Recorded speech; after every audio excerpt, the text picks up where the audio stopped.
태국 음식의 향기가 아주 진동하는 것 같습니다. 네. 지난주 잘 드셨습니까?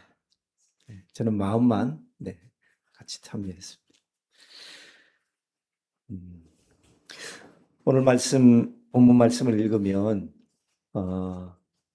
오늘 우리의 상황과는 좀 이렇게 어울리지 않는 뭔가 마음속에 이렇게 턱이 와닿지요. 그런데 그것이 하나님의 말씀이기 때문에 이것을 어떻게 해야 되나, 누구나 레위기나 신명기나 출애굽기를 읽으면서 구약의 율법 또 법조문들을 읽기가 참 불편한 경우가 많이 있습니다. 그죠? 우리 이거 어떻게 이해하고 또 그 구절을 어떻게 받아들여야 할까? 하나님의 말씀이기 때문에 고민이 생기기도 합니다. 오늘 그 부분에 대해서 말씀 읽기 세 번째, 첫 번째, 두 번째 이전에 그렇게 왔었는데 세 번째 그런 그 질문을 가지고 말씀을 한번 나누기를 원합니다. 1965년 얼마 되지 않았죠. 긴다면 긴 세월이지만 1965년 이탈리아 시칠리아에 17살 소녀 프랑카 비올라라는 17살 소녀는 평소 자신을 흠모했던 구애했던 남자 필리포 멜로디아에게 그의 구애가 받아들여지지 않자 납치되어서 일주일 넘게 감금당한 채 반복적으로 성폭행을 당했습니다. 멜로디아의 계산은 단순했습니다. 당시의 이탈리아 형법 제544조에는 보상결혼이라는 법이 조항이 있어서 강간범이 피해 여성과 결혼을 하면 범죄 기록이 말소되고 형벌을 면할 수가 있었습니다. 1965년 이탈리아에는 그랬습니다. 성범죄가 한 인격에 대한 침해가 아니라 가문의 명예를 더럽힌 죄로 취급되었기 때문에 순결을 잃은 여성은 피해자였음에도 불구하고 사회적으로 매장을 당했으므로 대부분의 가족들은, 피해 여성의 가족들은 그 결혼을 받아들여라 라고 오히려 자기 딸에게 압박하고 강요하는 것이 당시에 흔한 풍경이었습니다. 그러나 프랑카 비올라는 그러한 사회적인 강요, 압박에 대하여 저항하고 거부했습니다. 그는 이렇게 말했습니다. 나는 나를 모욕한 사람과 결혼하지 않겠습니다. 그렇게 주장을 했죠. 그녀의 부모는 마피아의 보복 협박과 방화를 감수하면서도 딸의 편에 섰고 법정으로까지 이 문제를 끌고 갔습니다. 결국 법원은 멜로디아에게 징역 11년형을 선고했습니다. 이 사건은 당시 이탈리아 사회를 뒤흔들었고 마침내 그로부터 오랜 시간이 지난 1981년에 가서 이탈리아 법의 보상결혼 조항은 폐지되었습니다. 그럼에도 불구하고 성폭력이 공공의 도덕에 반하는 죄, 공공도덕에 반하는 죄에서 어떤 개념으로 바뀌기까지 성폭력은 공공도덕, 명예를 반하는 죄가 아니라 개인의 자유와 존엄을 침해하는 범죄라는 개념으로 법적으로 그렇게 재정의되기까지는 그로부터도 또 한참 뒤인 15년 이후에 그러한 일이 걸렸다는 거죠. 프랑카 비올라의 이야기를 나누는 이유가 있습니다. 그녀의 이 이야기는 낯선 나라, 먼 나라의 어떤 스캔들이나 사건이 아니라 오늘 우리가 읽었던 본문 신명기 22장 28절에서 29절을 더욱더 정직하게 비춰주는 오늘날의 거울이기 때문에 그 이야기를 나누었습니다. 다시 한번 우리 오늘 본문을 읽어보겠습니다. 만일 남자가 약혼하지 아니한 처녀를 만나 그를 붙잡고 동침하는 중에 그 두 사람이 발견되면 그 동침한 남자는 그 처녀의 아버지에게 은 50세겔을 주고 그 처녀를 아내로 삼을 것이라. 그가 그 처녀를 욕보였은즉 평생에 그를 버리지 못하리라. 만약 이 신명기의 이 본문의 말씀을 오늘날에도 문자 그대로 영원 불변한 하나님의 규례로 설교하고 가르치고 받아들여야 한다면 우리는 결국 프랑카 비올라에게 보상 결혼을 받아들여라 라고 말했던 당시 이탈리아 사회의 그 논리를 하나님의 이름으로 반복하는 셈이 되지 않겠습니까? 그렇죠. 그러나 저는 그러한 주장에 동의할 수 없습니다. 왜냐하면 이 본문의 말씀은 예수 그리스도의 삶과 십자가 앞에서 다시 세워지고 재조명될 때에 비로소 그 진짜 의미가 드러난다고 생각하기 때문입니다. 우리는 이 불편한 본문 말씀에서 도망하지 않고 오히려 이 말씀이 예수님의 삶을 통해서 어떻게 완성되어 가고 있는가까지 살피는 데까지 우리는 나아가야 할 것입니다. 한국교회 강단에서 신명기나 레위기의 이러한 본문들은 대개 두 가지 방식으로 다루어집니다. 첫 번째는 회피하는 것이요. 외면하는 것입니다. 설교자가 불편해서 다루지 않고 지나갑니다.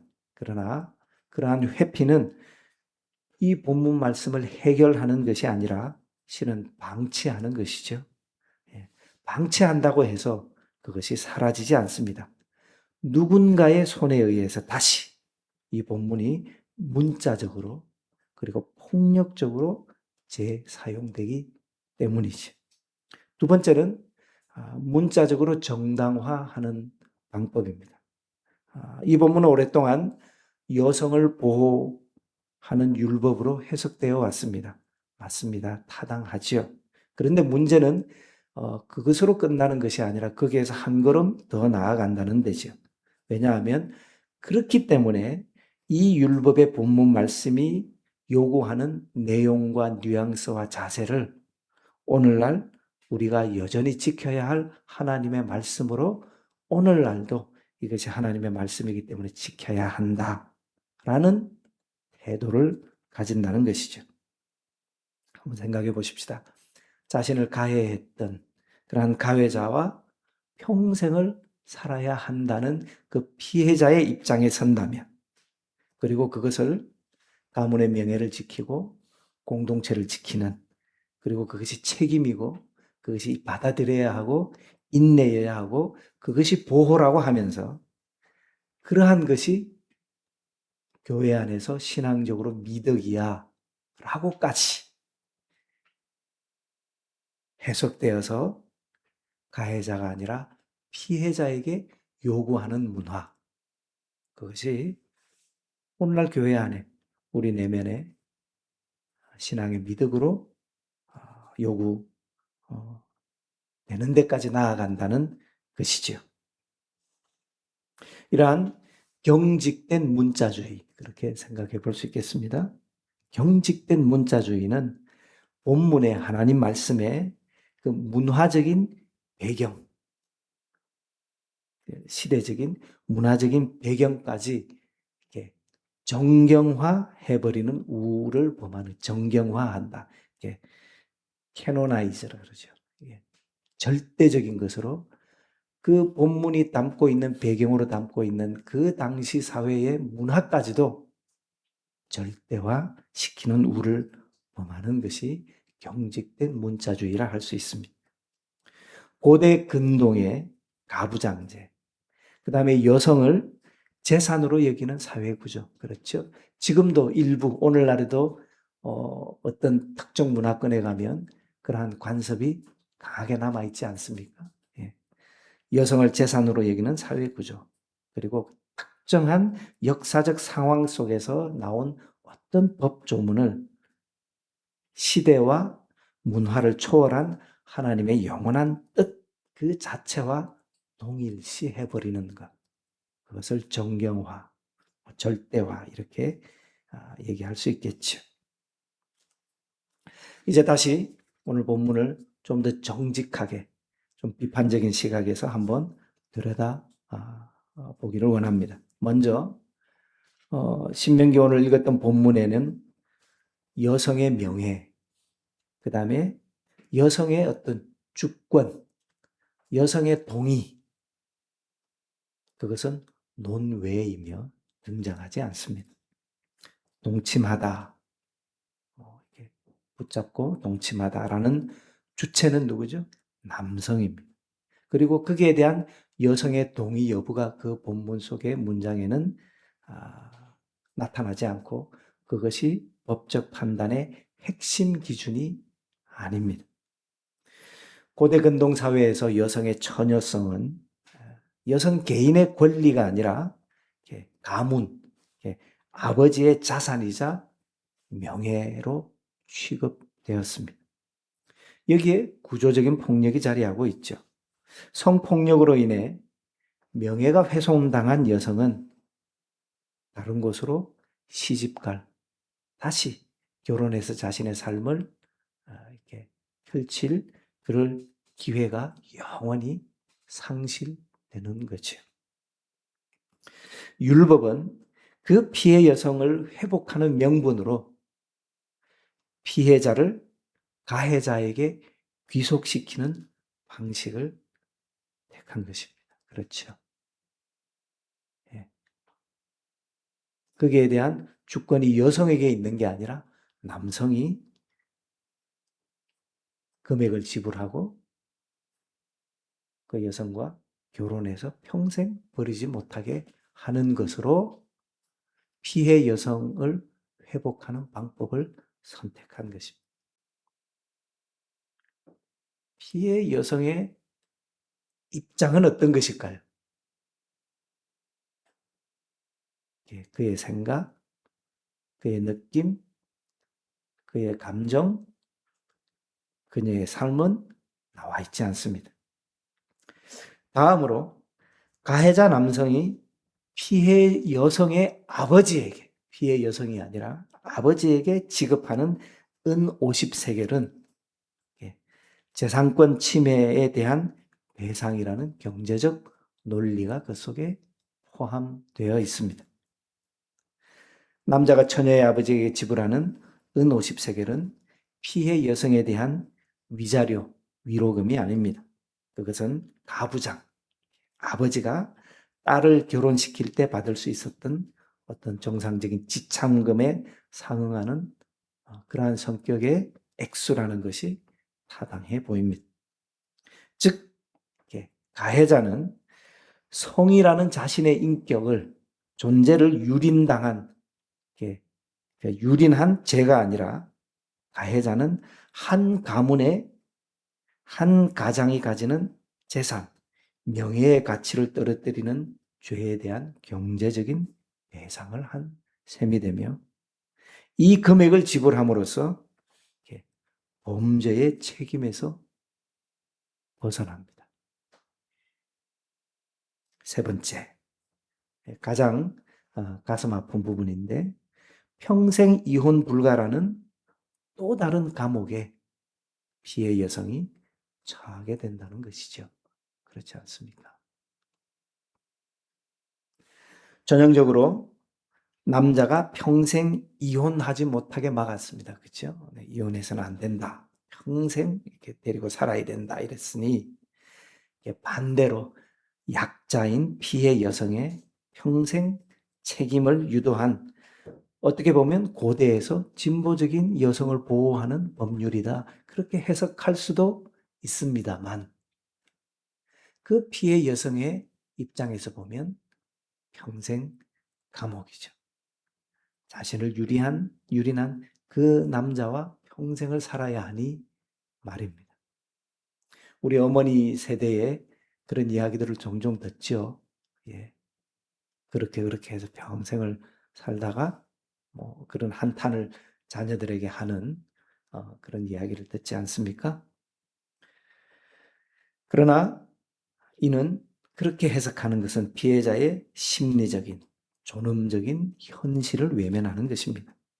자신을 유린한 가해자와 평생 한 집에서 살아야 하며 공동체와 법 자체가 그 관계를 정상적인 결혼으로 공인해버리는 것은 어떻게 보면 그 법 자체가 침묵을 강요하는 평생의 잔인한 형벌이자 오히려 가해자에 대한 면죄부는 아닐까, 그렇게 생각할 수 있지 않겠습니까? 저는 그럴 것 같다, 그렇다라고 생각합니다. 신명기 22장의 율법은 성범죄를 여성의 존엄성 침해가 아니라 남성 가장들 간의 재산적, 명예적 분쟁으로 처리했다는 점에서 20세기까지 이어졌던 1960년대까지 이어졌던 이탈리아의 보상 결혼제도, 그러한 문화적 배경이, 그러한 인식이 20세기, 오늘날에까지, 21세기에까지 그러한 제도와 생각을 가능하게 했던 고대 세계의 뿌리 같은 느낌을 가지게 됩니다.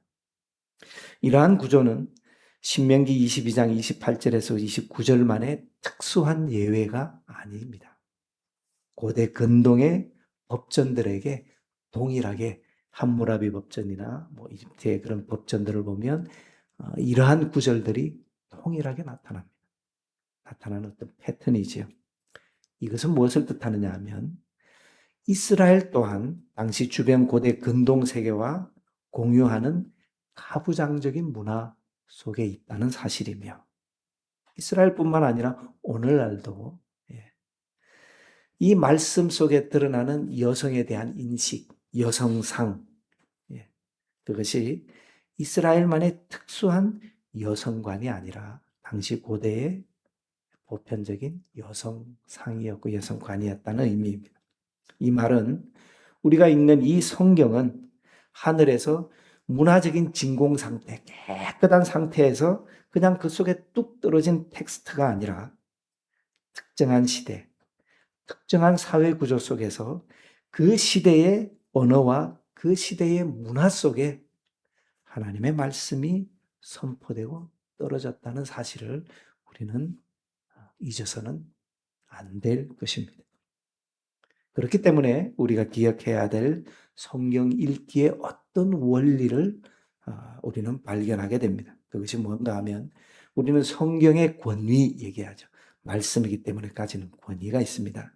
그 성경의 권위는 본문이 반영하는 고대 사회의 어떤 문화와 구조를 성경 속에 있기 때문에 그 문화와 구조까지도 그대로 변경시키지 말고 끌어와서 오늘날 우리 상황 속에 그대로 문자적으로 이식하는 것이 성경의 권위를 지키는 것이다, 그것이 성경의 권위다 라는 것이 아니라 그 고대의 본문을 통해서 하나님이 그 시대의 사람들에게 무슨 말씀을 하시고자 하는 것인지 그 문화 속에서, 그리고 궁극적으로는 그것이 오늘 우리에게 하나님이 무슨 말씀을 하시려는 것인가 라는 것을 분별하는 데에 성경의 권위가 있습니다. 우리가 그 분별을 놓치면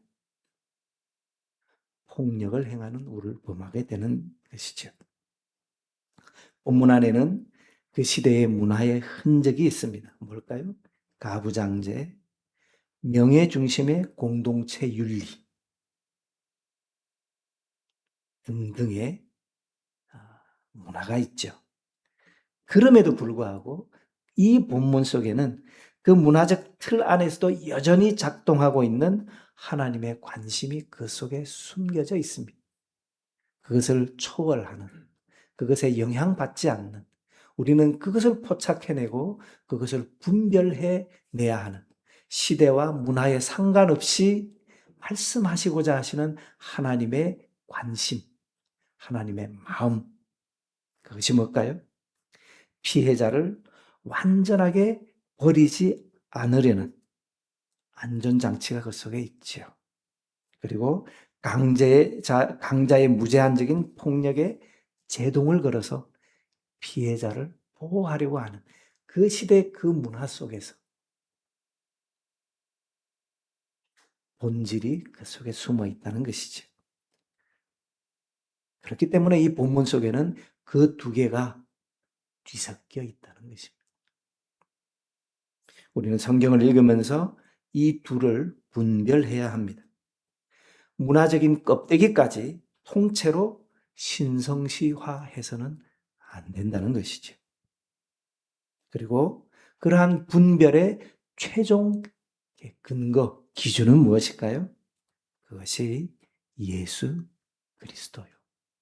그분의 십자가의 은혜라는 사실입니다. 예수님이 여성을, 병자들을, 죄인이라고 낙인 찍힌 자들을 어떻게 대하셨는가 하는 것이 신명기 22장을 오늘 우리가 어떻게 읽어야 할 것인지를 가르치는, 영어를 보면 캐논, 정경 안에 정경, 그런 표현을 쓰죠. 정경 안에 정경이라고 할 수 있을 것입니다. 만일 우리가 이 구분을 하지 않고 본문을 그대로 문자적으로 오늘 우리에게 이식한다면 어떤 일이 벌어질까요? 어떤 현상들이 일어날까요? 성범죄를 인격 침해가 아니라 명예와 정조의 문제로 축소시키는 신앙을 가지겠죠. 그러한 윤리를 가질 것입니다. 피해자에게 가해자와의 결혼이나 화해를 강요하는 그러한 상담이나 이렇게 권면이나 신앙인들 안에서 위로나 이런 일들이 일어나겠지요.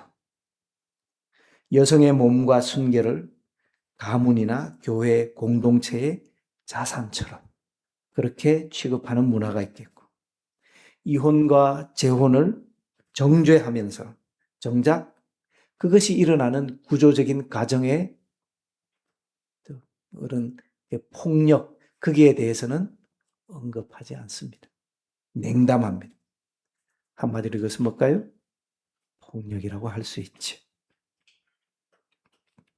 피해자에게 침묵을 강요하고 관계의 봉합을 신앙의 이름으로 기대하고 요구하고, 가정과 교회 안에 발생하는 학대를 가정의 명예나 공동체의 덕이나 신앙의 덕, 교회의 덕을 위해 축소하고 묻어버리려는 관성, 그러한 관행이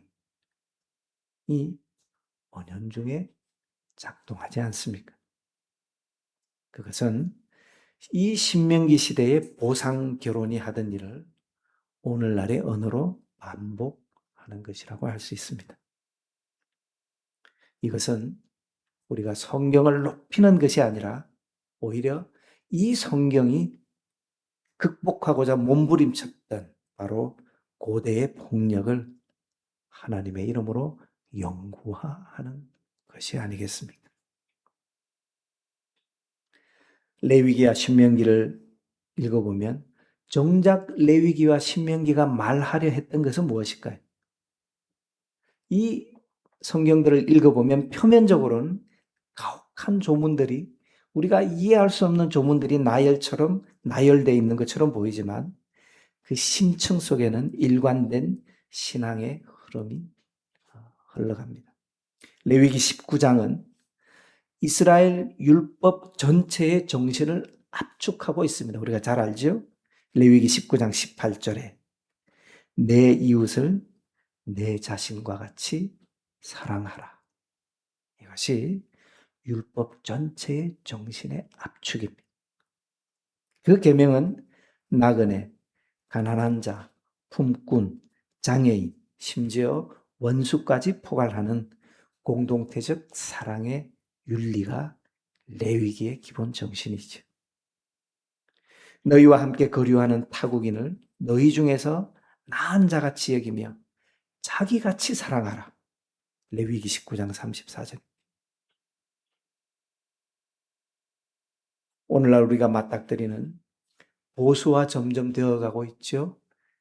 북유럽에서도 독일에서도 이민자들에 대한 거부, 그것이 오늘날 시대 정신 아닙니까? 미국의 마가 운동에 역시 대한민국은 가장 배타적이지. 그런데 성경은, 율법은 너희 중에 거류하는 난민들, 거류민들을 자식처럼 여기라고 얘기해요.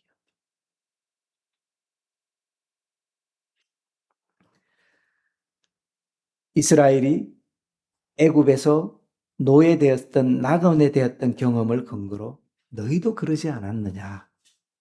그래서 율법의 근본 동기는 그 율법으로 지배하는 것이 아니라 너희도 그랬던 것처럼 그것을 기억하고 연대하고 긍휼히 여기라는 것이 율법의 기본 동기라는 사실을 우리는 잊지 말아야 합니다. 신명기도 마찬가지입니다. 신명기는 반복해서 계속 나타나는 그 말씀이 뭐냐 하면 고아와 과부와 나그네를 위한 정의를 끊임없이 상기시킵니다.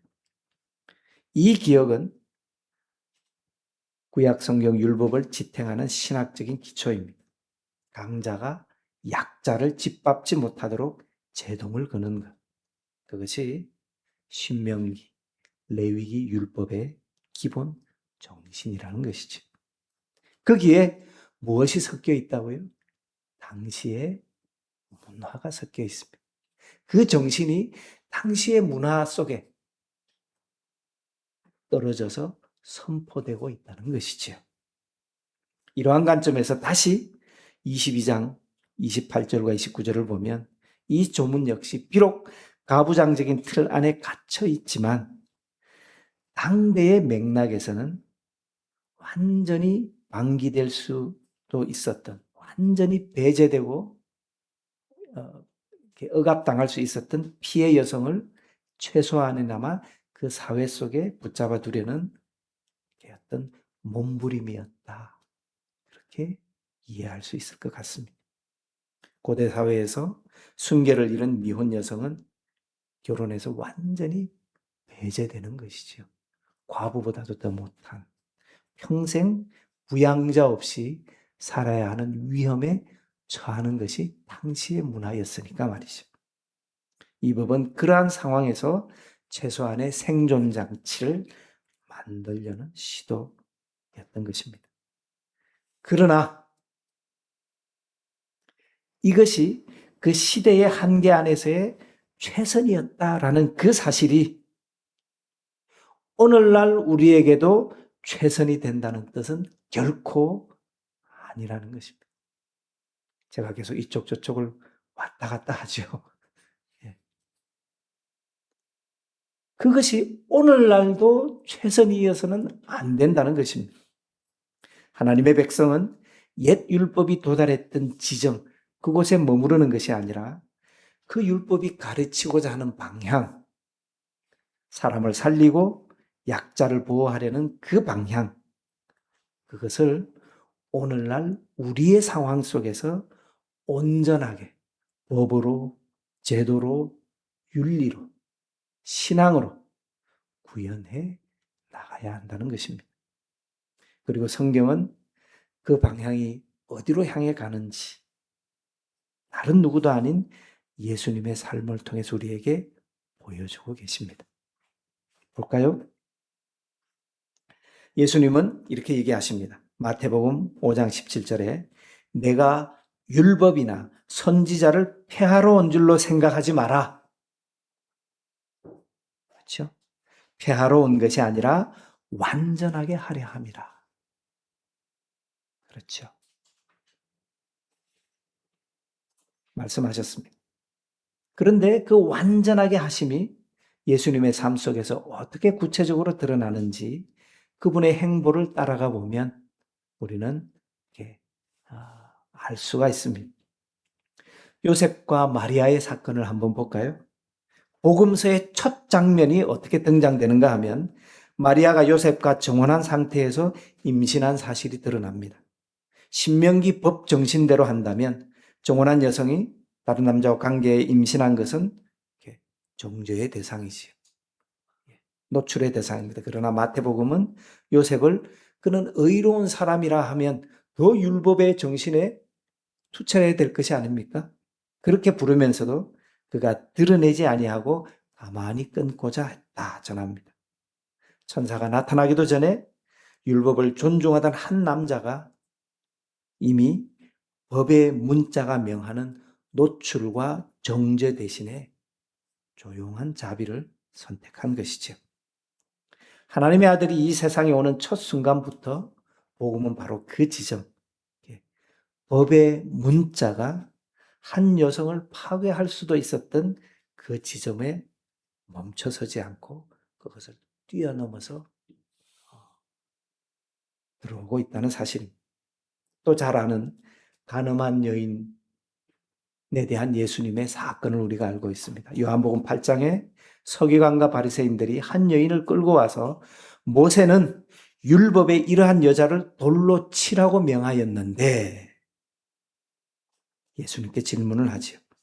그런데 그들은 그 피해 그 여성을 데리고 왔지 남성은 데리고 오지 않았습니다. 그렇죠.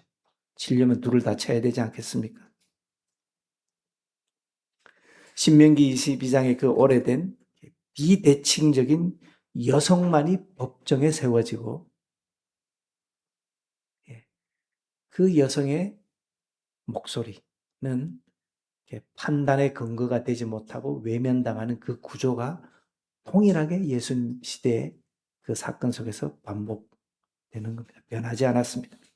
예수님은 구패 땅에 서신 후에 너희가 죄 없는 자 중에 먼저 돌로 치라. 그렇게 한 후에 고발자들이 다 떠납니다. 그리고 예수님은 얘기하죠. 나도 너를 정죄하지 아니하노니 다시는 죄를 범하지 말라. 이것이 예수님이 죄를 눈감아주는 관대함일까요? 그것이 아니죠. 죄를 나도 눈감아주겠다. 그것이 아니지 않습니까? 정죄와 돌팔매를 하는 구조를 무너뜨리고 다시 그녀를 생명으로 불러내신 사건으로 우리는 이해합니다. 하열병을 앓던 여인이 있지요. 마가복음 5장은 12의 혈루증을 앓아 율법상으로는 정결법상 부정한 죄로 분류되는 그러한 여인이었습니다. 누군가가 그녀를 만지면 그 사람도 부정해진다 그랬죠. 그래서 율법의 논외였습니다. 그러나 그 여인이 예수님의 옷자락을 만졌을 때 부정함이 예수님께로 옮겨간 것이 아니라 반대로 생명과 치유가 그 여인에게로 옮겨 흘러갔던 것이죠. 예수님은 그 여인을 숨은 자리에 그대로 내버려 두지 않고 따라 이렇게 부르죠. 그리고 공동체 앞에 그녀의 믿음과 존엄함을 다시 회복시켜 주십니다. 레위기의 거룩의 개념은 무엇일까요?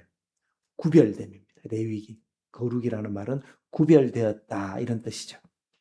그러나 그 거룩이 예수님 안에서의 거룩은 부정함과 접촉하면 오염되는 거룩이 아니라 뭐죠? 예수님 안에서의 거룩은 접촉함으로써 오히려 생명이 전염시키는 그러한 거룩으로 새롭게 제정이 되었습니다. 문자에 갇힌 정결법은 부정한 자를 단절하고 밀어내는 방식으로 거룩을 지키려 했는데 그렇지 않습니까? 그러나 그리스도의 거룩은 밀어내거나 단절하는 것이 아니라 오히려 그 반대로 다가가고 정죄하는 것이 아니라 그 대신 그것을 품음으로써 오히려 지켜지는 거룩으로 그렇게 바뀌어 갔던 것입니다. 예수님은 반복해서 호세아 6장 6절을 인용하십니다. 이전에 한번 생각해 보았는데 호세아 6장 6절을 읽지 않습니까? 나는 자비를 원하고 제사를 원하지 않는다. 마태복음 9장 13절, 12장 7절 이렇게 나오죠. 나는 자비를 원하지 제사를 원하지 않는다. 파격적인 말씀이죠. 이것은 예수님이 구약 전체, 특히 율법을 읽는 예수님의 해석의 열쇠였습니다. 어떤 본문이든 그것이 긍휼과 생명을 향해 있는지 아니면 제사의 형식과 체면을 향해 있는지를 물으라는 것이겠죠.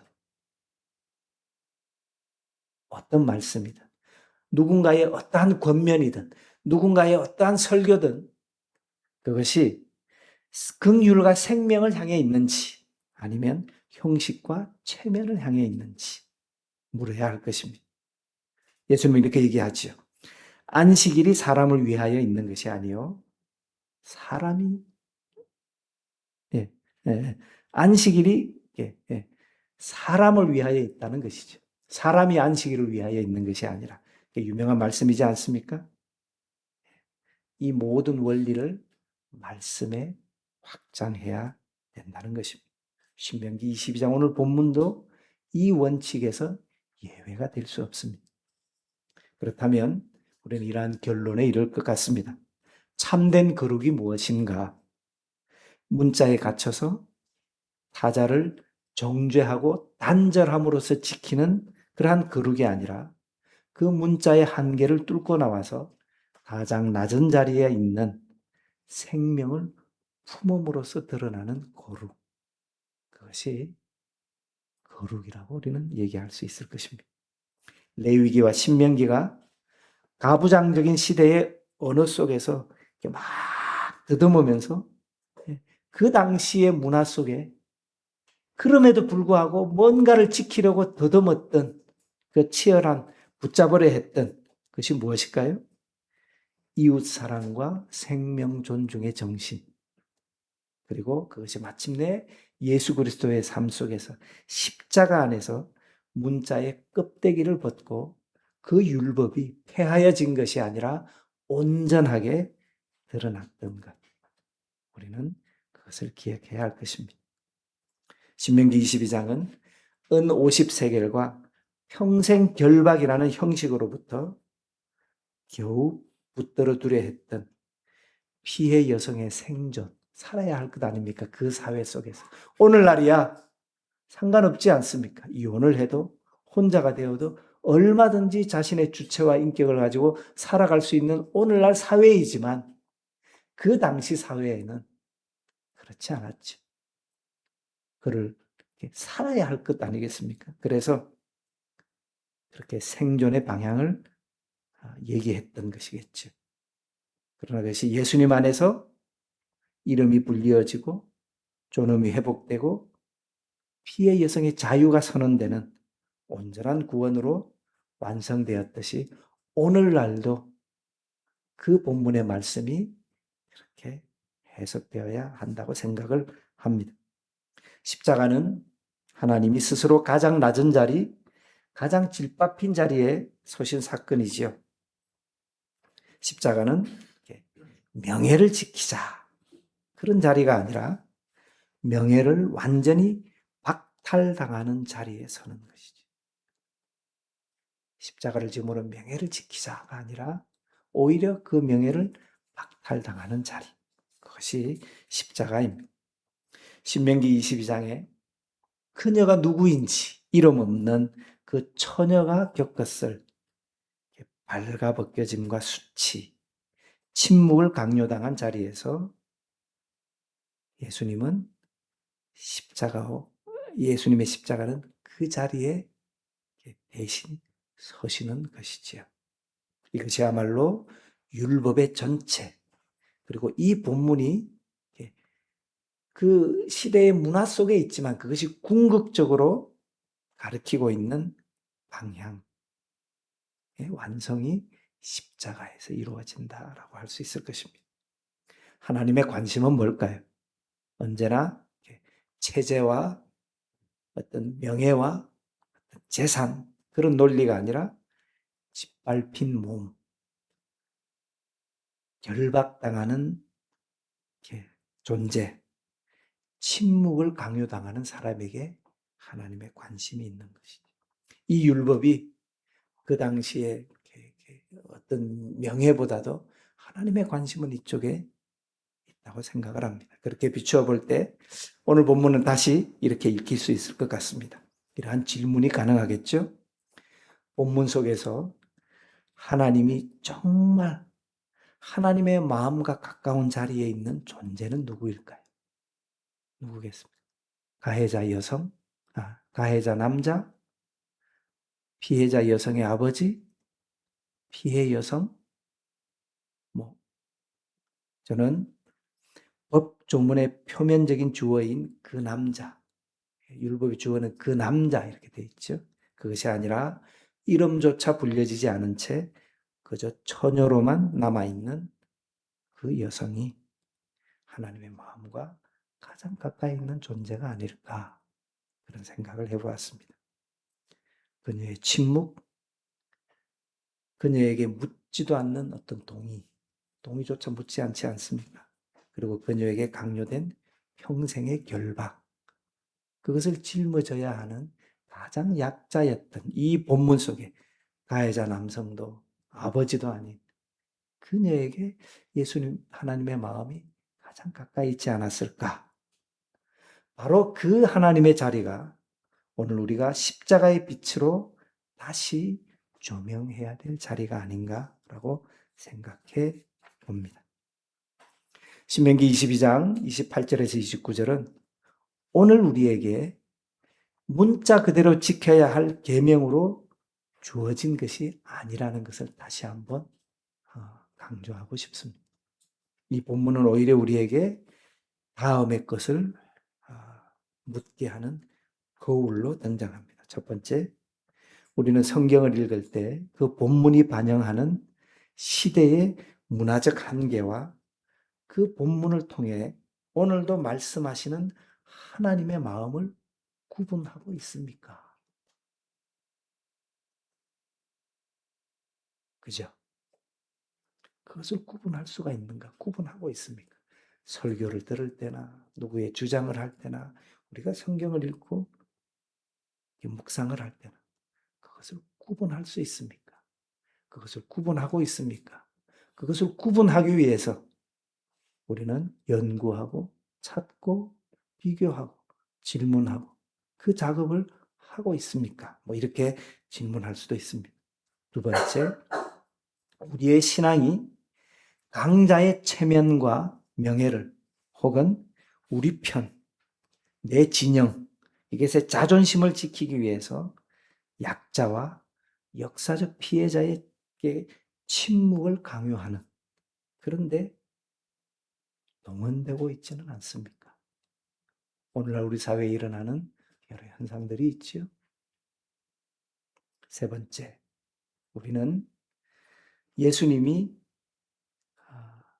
살펴봤던 요셉의 결정 가만히 듣고자 했다. 또는 간음 중 잡힌 여인 앞에서 하셨던 예수님의 행동, 그리고 혈루병 12년 그 병으로 앓았던 여인의 손끝에서 보여주신 그 거룩과 기적, 그 사건, 그것은 뭘까요?